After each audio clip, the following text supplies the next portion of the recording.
What's going on, all you wild deadites out there? It's your two favorite groovy uncles back here for 31 days of hole and holes.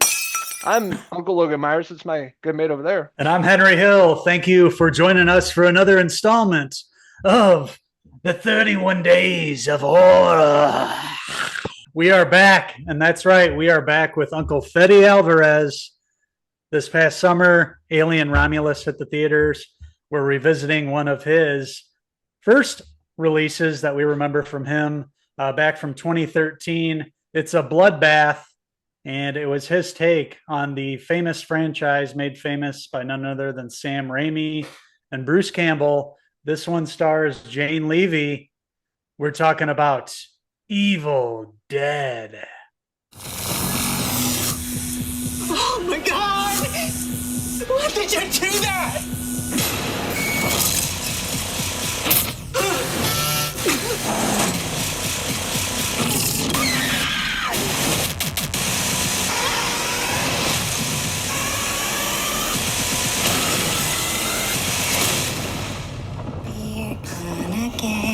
That's right, these two wild rascals are back talking about the 2013 film Evil Dead. Fede Alvarez, of course. We hold the original true and dear to our hearts, being one of my favorite franchises of all time, as everybody out there knows. Of course, you know my love for groovy Bruce Campbell, Sam Raimi, the entire team behind the original 1981 that came out, Evil Dead 2, and of course Army of Darkness and the TV show. Huge fan of this for a very long time, so I was very nervous about this film coming out in 2013, seeing it on opening night. And I remember it being just an awesome bloodbath. Hell yeah, that's what you remember. We remember Bruce Campbell, of course, as Ash, most of all, the iconic character. And this one deviates from that. You know, we don't get Ash. Well, we do, but it's his voice at the very end in the credits. But this one's taken its own spin on the tale that we know. It, of course, is going to involve the Necronomicon, the Book of the Dead, and the people involved in this movie. There's five friends. They're heading out to a remote cabin in the woods, much like we knew from the original movies. And Mia, the main character, she is a drug addict, and her brother, I believe, and friends are taking her to this cabin with the hopes that they will be able to get her away from society, away from access to drugs, and hopefully be able to get her off all the drugs for her to kick the habit once and for all. And in the process of this, of course, somebody finds the Book of the Dead, they speak the words, and you have all the deadites coming and causing absolute carnage. I mean, what could happen to five really good-looking people in a cabin in the middle of nowhere? I mean, nothing bad ever happens, right? No. No, but I like the twist of Mia's character, Jane Levy. I thought, she was really great in this role, playing the drug addict, overcoming so much in this movie, seeing her friends die, cutting off limbs, seeing everything you can imagine in terms of carnage and blood and gore, spilling out everywhere. But I thought she was really cool, like final girl they introduced. I wish they would have done more with her character, like in other films or TV shows. But who knows? Maybe they will eventually. But I love the setup of her character, and of course, the Book of the Dead, which I will say in this movie looks really great. I like the attention to detail, the artwork, and everything. Basically, showing what kind of death's going to happen to that particular person in the cabin. And I thought they did a really great job with that. They really set up a really spooky, darker, and more serious vibe to the movie. Fetty really honored Sam Raimi's work on the first one, even down to the T of the look of when basically the deadites, the spirits are rolling into the cabin, the fast motion through the woods, the flying through the woods. He honored that. I love that. I love all the practical effects in this movie. Like you mentioned, the Book of the Dead itself looks terrific. The actual deadites themselves look evil as hell. All the blood, practical effects here look top notch and spectacular. And the blood that they use in here, it looks real. And I don't know how many gallons that they use, but I think at the time of using this, at the time of making this film, they had to have broken the record for bloodiest film because there's so much blood and gore and limbs being chopped off in this movie. That's what really stood with me, just how gory and over the top crazy this movie got and how scary it felt. I remember seeing this back in the theater when I was living in Chicago still, and going to the theater and just being blown away by, how scared I was actually. I don't really get too scared for movies, but the way that Fede captured the Evil Dead and the Necronomicon and the evilness of it was amazing. And for some reason, Siri just turned on. But yeah, I'd have to agree with you. I thought Mr. Alvarez did a really great job paying homage to the original. Just really going about it more darker, serious, scarier. Where the original is more of a horror movie, but of course there's some comedic elements to it. This movie, not so much. I felt like there's maybe a few scenes, but overall it's pretty serious, pretty gory, and pretty scary. You're not sure what's going to happen next to this group of friends.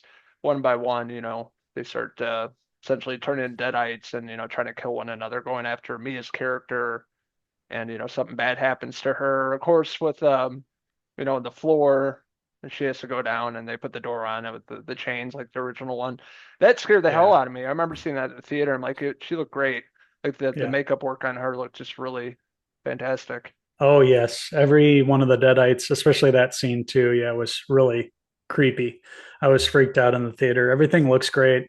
Love the look of the cabin itself. Look like a cabin that you'd find in the woods and go out and camp in. So wherever they shot this was perfect. Definitely had the same vibe as the original film, even though it didn't have Ash in it or anything. It was more straight horror like the first one was, like you mentioned. And yes, Jane Levy was a terrific final girl in this. Towards the end, when her back's against the wall and she's seen all her friends get butchered, she steps up and uses that chainsaw to fucking stay alive and to fight her way out of there. And at the end of the film, the whole setup was her kicking drugs. She's seemingly able to kick drugs and, defeats the Evil Dead in the process too. And like you mentioned, I would have loved to seen more of this character in another film or something like that, a TV series, some sort of continuation on, because she was really great in this film. Yeah, I'd have to agree. And the supporting cast, of course, had David, Eric, Olivia, Natalie as well. The group of friends, I thought they're all really great characters, all going through their own stuff, all trying to stay together until they summon evil, the demons, and game over for all of them. But I thought they were all pretty good. They weren't annoying or anything. They all had, pretty decent parts of the film. The one I was thinking of is Eric's character with the syringes. Oof, that was painful. Man. Painful scene. There's so many great memorable death scenes in this. Just the practical effects and blood alone, just makeup work was incredible. Shards of glass in one scene, and I can go on and on, but the effects definitely stood out, especially 2013. Brutal in every every facet of the movie for sure.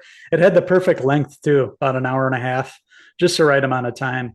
We don't dive too terribly deep into the friends, but we really get to be with Mia there, see what she's going through, and you just go on a ride from start to finish in this movie. I had an absolute blast with 2013's Evil Dead, so much so that I didn't even really miss Ash at all. I was fine with Mia. And, even for Ash fans, they throw in a little nod, in the post-credits scene with the tape that they discover and you hear Ash's character. So back in 2013, if this would have been more successful, they probably would have done a direct sequel. But who's to say now that, Fede's got more success coming off of Romulus? Maybe he'll want to go back and revisit this franchise. I'm sure everybody would be down for that. I know I would. So with that being said, I am going to give Evil Dead 2013, I'm going to give it a 4 out of 5 groovy hair pieces. Yeah, I remember leaving the theater like in 2013 when this came out, and I'm like, I liked it. I didn't love it or anything. Rewatching it again 11 years later, I loved it. It was a great time. We watched this while we were hanging Halloween decorations over the weekend like old people. And of course, I was just watching the TV screen for most of the time and forgetting how awesome this movie really is. And it really brings the A game here. I would love to see more Evil Dead, Fede Alvarez, and of course, Jane Levy returning. I would love to see that. But yeah, great movie, great flick to watch during the Halloween season during 31 Days of Horror. So that being said, I'm going to give 2013's Evil Dead, I'll give it a 4. out of 5 Mia hair pieces. So we want to hear from you guys. What did you guys think of 2013's Evil Dead? Is it going to be on your watch list this Halloween? Let us know in the comment section below. And don't forget to stab and use a chainsaw to butcher. Subscribe. Also follow along with these wild horror fanatics on our website, Cinephellas.com, and on our social media pages, Facebook, Instagram, and X, for all the latest and grooviest horror movie news and reviews. And that's right. Stay tuned to our YouTube channel all month long. In the month of October, we're going to be reviewing a lot of horror movies and TV shows, new and old. We're going back as far as the Universal monster movies to recent movies coming out and TV shows. I mean, this guy will be having a spooky time during the month of October. Stay tuned for that. The body count is going to be high, so make sure to check out our page very soon. We're going to have more awesome 31 Days of Horror videos to come. So with that being said, I'm Uncle Henry Hill. And I'm Uncle Bruce Campbell signing out until the next Bruce. horror movie review for 31 Days of Horror. Cheers! Cheers!